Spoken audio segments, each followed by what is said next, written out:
행렬 단원에 들어왔습니다. 이 행렬 개념이요, 과거 교육과정에 있었다가 잠깐 빠졌었죠. 잠깐이라고 하기엔 좀 긴 시간이었지만 그러다가 이번에 다시 교육과정 안으로 화려하게 컴백을 했습니다. 자, 이렇게 된 이유에는요, 뒤에 인공지능이라는 배경이 있었다라고 얘기를 할 수가 있을 것 같아요. 그냥 제 개인적인 생각입니다. 왜냐하면 이 행렬이 인공지능에서 굉장히 중요한 역할을 담당합니다. 자, 따라서 인공지능 세상을 살아가는 우리의 입장에서 이 행렬이라는 개념은 꼭 공부해야 되는 필수 불가결한 요소다, 이렇게 얘기를 할 수가 있는 거죠. 네, 이렇게 얘기를 해야만 여러분들이 동기부여가 돼서 행렬 단원을 열심히 공부하지 않을까라는 또 희미한 착각을 해봅니다. 자, 어쨌든 이번 시간에 우리 행렬에 대해서 깔끔하게 한번 개념을 살펴보도록 할 거예요. 자, 먼저 행렬이 뭔지부터 알아보도록 하죠. 그래서 가장 윗줄에 보시면 행렬의 정의라고 되어 있습니다. 자, 숫자나 문자를 괄호 안에 직사각형 모양으로 배열해 놓은 것을 행렬이다, 이렇게 정의를 했네요. 근데 이 그냥 직사각형 모양이라는 것은 구체적으로 어떤 걸 얘기하냐 하면 이 가로줄과 세로줄을 맞춰서 이렇게 배열을 해놨다, 이렇게 생각하시면 편합니다. 그래서 이 행렬이라는 이 글자 하나하나가요, 이게 이제 한자죠. 한자인데 행이라는 것은 가로줄을 의미합니다. 렬이라는 것은 세로줄을 의미하죠.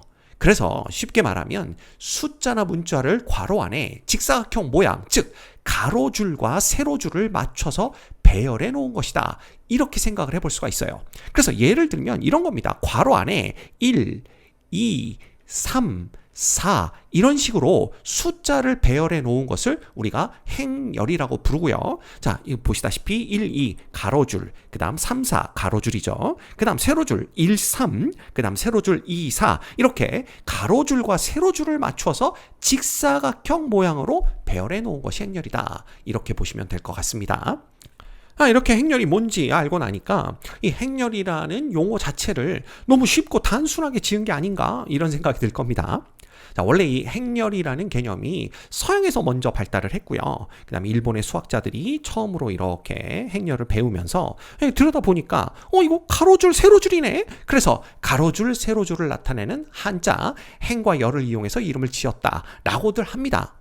자, 그래서 우리까지 굳이 일본에서 지은 이 한자를 이용한 행렬이란 용어를 쓸 필요가 있겠는가, 이런 생각을 제가 해봤고요. 이걸 우리말로 나타내기 위해서 우리말 중에 가로줄을 나타내는 씨줄이라는 단어와 세로줄을 나타내는 날줄이라는 단어를 가지고 행렬이라는 요 용어 자체를 이런 씨날 이렇게 바꿔볼까 생각을 했지만 너무 억양이 센 관계로 포기를 했습니다. 농담입니다. 자, 어쨌든 이제 행렬이 뭔지 알았으니까 요 행렬을 나타내기 위해서 필요한 몇 가지 또 요소들을 같이 살펴보도록 할게요. 자, 가장 먼저 행렬의 크기라는 개념이 있습니다. 여기 보시면 행렬 라지 m이 m의 스몰 m개의 행과 가로줄과 스몰 n개의 열, 즉 세로줄로 이루어져 있을 때 이 행렬 라지 m을 m 곱하기 n 행렬이라고 하며 이것을 행렬 라지 m의 크기라고 한다, 이렇게 되어 있죠. 자, 이 행렬의 크기라는 것은 결국 가로줄의 개수와 세로줄의 개수로 정의가 된다, 이렇게 보시면 됩니다. 그래서 만약 가로줄이 스몰 m개가 있고 세로줄이 스몰 n개가 있으면 그걸 우리가 m 곱하기 n 행렬이라고 하는데, 요건 이제 곱하기라고 읽지는 않고요. 되게 이제 영어를 사용해서 m by n 행렬이다, 이렇게 읽습니다. 그래서 m by n 행렬, 이렇게 보시면 돼요. 그래서 예를 들면 우리 아까 봤던 1, 2, 3, 4는 얘는 뭐가 되냐 하면 2 by 2 행렬이 되겠죠. 왜냐하면 가로줄도 2개, 세로줄도 2개가 있기 때문입니다. 됐죠? 그래서 요걸 우리가 행렬의 크기다라고 부른다는 것, 그거 기억하고 계셔야 되고요. 자, 두 번째, 행렬의 성분입니다. 행렬의 성분은요, 요 숫자나 문자를 괄호 안에 직사각형 모양으로 배열해 놨다 그랬는데, 이 숫자나 문자, 즉 요 가로줄과 세로줄을 만들고 있는, 구성하고 있는 요 숫자나 문자를 행렬의 성분이라고 얘기를 합니다. 그래서 보시면 행렬 라지 m의 제 i행과 제 J열이 만나는 위치에 있는 숫자 혹은 문자를 aij로 나타낸다 이렇게 되어 있는데요. 자, 여기 large m이라는 행렬이 있습니다. 그 괄호 안에 이렇게 숫자나 문자들을 배열해 놓은 건데요. 이 large m은요, m by n 행렬입니다. 그래서 이렇게 우리가 요 n자가 너무 이상한가요? 예, m by n 행렬이다 이렇게 볼 수가 있고요. 그 얘기는 결국 가로줄이 m개, 세로줄이 n개가 있다 볼 수가 있죠. 그래서 보시면 제1행, 제2행, 그래서 제-m행까지 쭉 가로줄이 있고요. 제1열, 제2열, 그래서 제-n열까지 세로줄이 있는 걸 볼 수가 있습니다. 그래서 이 가로줄 중에 제-i행, 즉 위에서부터 i번째 행에 이렇게 우리가 보라색으로 색칠을 해놨고요. 그 다음에 세로줄 중에 왼쪽에서부터 제 제2번째 열이죠. 그래서 제1열, 제2열, 그래서 땡땡땡에서 제 제2열에 이렇게 보라색을 칠해놨는데 요 i번째 행과 제2번째 열이 만나는 위치에 있는 여기 있죠. 요 숫자나 문자. 요걸 우리가 어떻게 표현하냐 하면 aij로 표현을 합니다. 이 스몰 a는요, 별 의미 없어요. 이건 그냥 마치 그냥 A, B, C, D 우리가 그냥 미지수를 정할 때 그 A, B, C, D라고 보시면 됩니다. 사실은 뭐 BIJ라고 표현해도 되고요. CIJ라고 표현해도 상관없습니다.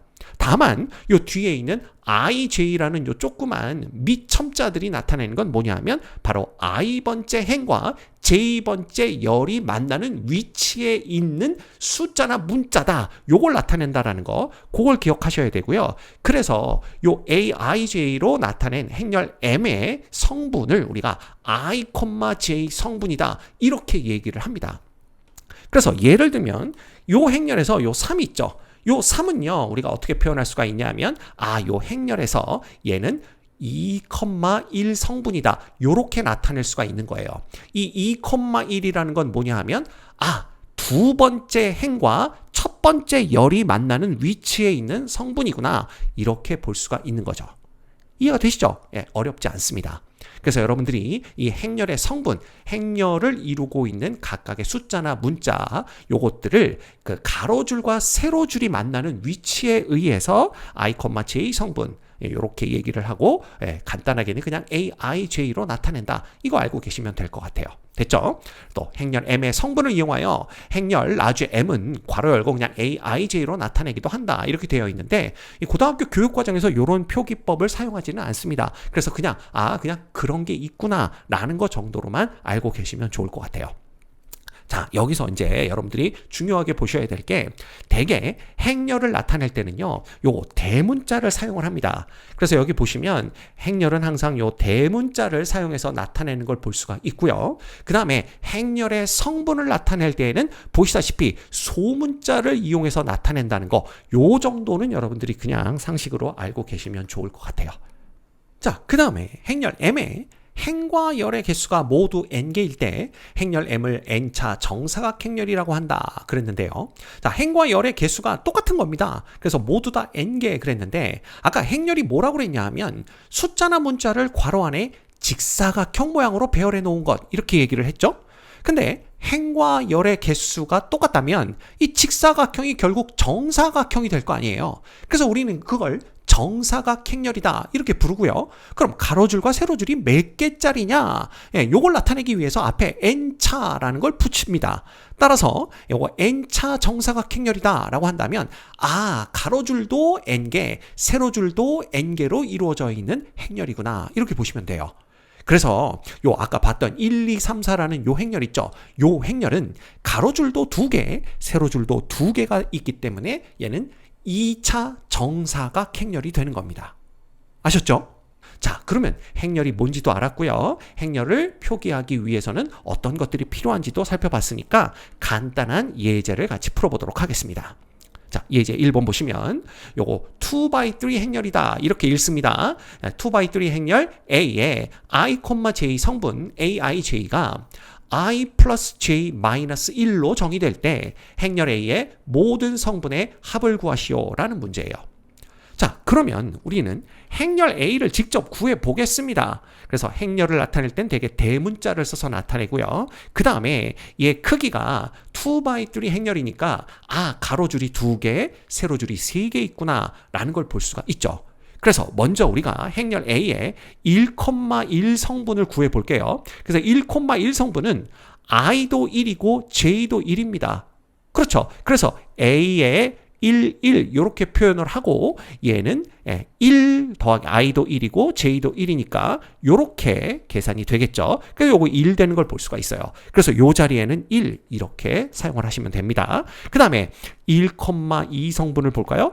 1,2 성분이라는 것은 A1, 2를 나타내고요.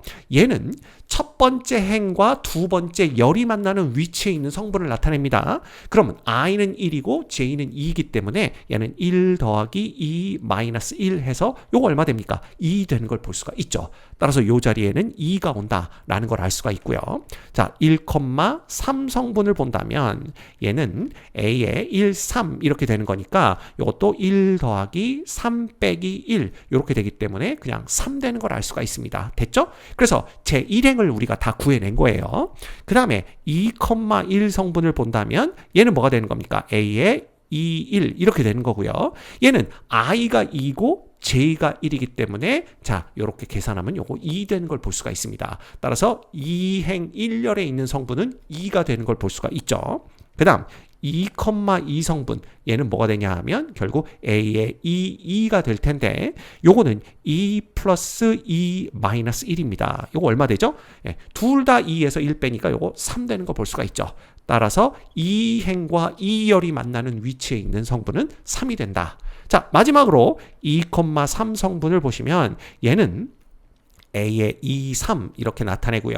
요거는 i가 1이고 j가 3이기 때문에 거기서 1을 빼주면 4가 되는 걸 볼 수가 있습니다. 그래서 요 자리에는 4가 온다 이렇게 보시면 되겠죠. 그래서 행렬 A는 1, 2, 3이라는 가로줄과 2, 3, 4라는 가로줄 요거 이제 1행 2열이 되겠고요. 그 다음 1, 2, 2, 3, 3, 4 세로줄로 이루어진 2 by 3 행렬이 된다. 이렇게 우리가 보시면 될 것 같아요. 됐죠? 근데 문제에서는 행렬 A의 모든 성분의 합을 구해라 라고 했기 때문에 이거 다 더해주시면 됩니다. 그냥 세로줄로 싹 다 더해볼까요? 이렇게 더하면 3이고요. 이렇게 더하면 5입니다. 그 다음 이렇게 더하면 7이고 우리는 이걸 싹 다 더하면 되겠죠. 이거 다 더하면 요거는 8 더하기 7 되기 때문에 15가 답이 되는 걸 알 수가 있어요. 됐습니까? 예. 그래서 15가 정답이 됩니다. 자, 그 다음 하나 더 풀어볼까요? 3 by 2 행렬이죠. 3 곱하기 2 행렬입니다. 행이 3개, 열이 2개인 행렬 라지 A의 i, j 성분 aij가 이번에는 aij는 i 곱하기 j 플러스 k로 정의가 될 때 행렬 A의 모든 성분의 합은 0이다. 이렇게 되어 있습니다. 상수 k의 값을 구하시오 라는 게 문제예요. 자, 이것도 우리가 해볼 수가 있습니다. 실제로 행렬 A를 구해보면 이번에는 행이 3개고 열이 2개이기 때문에 약간 이렇게 그죠?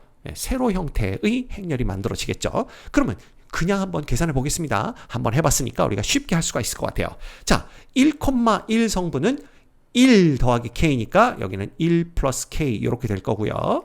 1,2 성분은 2 플러스 k 이렇게 될 겁니다.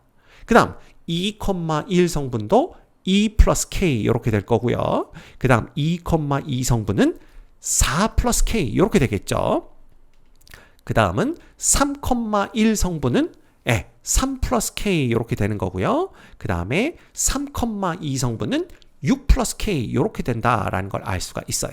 됐죠? 그래서 행렬 A가 이제 이런 식으로 되는구나 라는 걸 알 수가 있고 이 행렬 A의 모든 성분의 합이 0이랍니다. 그럼 이것들 싹 다 더하면 되죠.